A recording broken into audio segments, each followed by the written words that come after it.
cast on your stitches on the knitting board is to place your beginning stitches on the loom.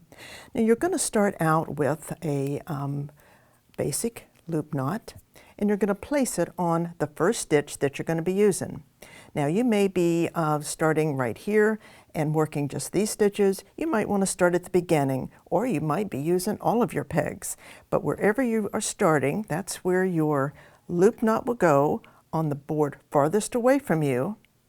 And then you're going to bring your yarn down, not to the peg directly across from that loop knot, but to the next one. Now I'm going to just weave. I'm going to weave every other peg for the amount of stitches that I want to use, all the way down, and that would be about right here, and I'm going to come straight across. Now I'm going to turn the loom around, and I'm just going to return, and when I do, I'm going to be picking up the pegs that I skipped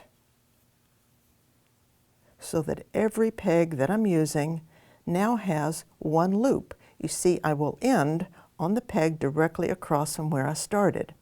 Now you want to place your anchor yarn. The anchor yarn is simply a scrap piece of yarn, a little contrasting color.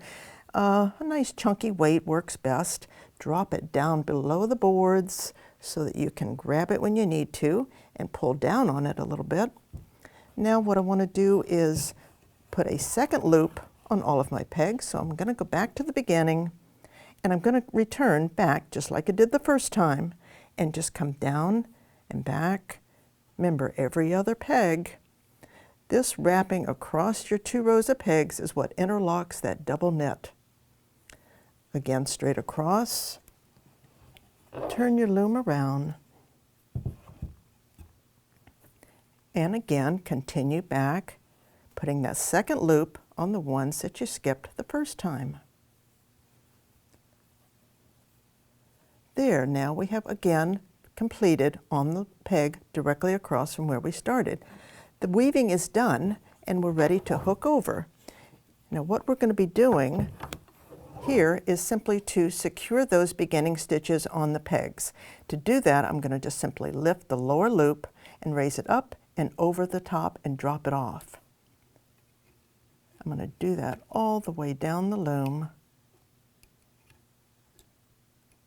because once I do, and we pull those stitches down snug on your pegs, those stitches are cast on and you're ready to knit your piece.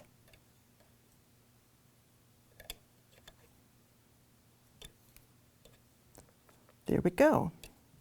And now our stitches are cast on. Like I said, you can just kind of pull on that anchor yarn a little bit, and that kind of just tugs down on them, and the stitches are completely cast on.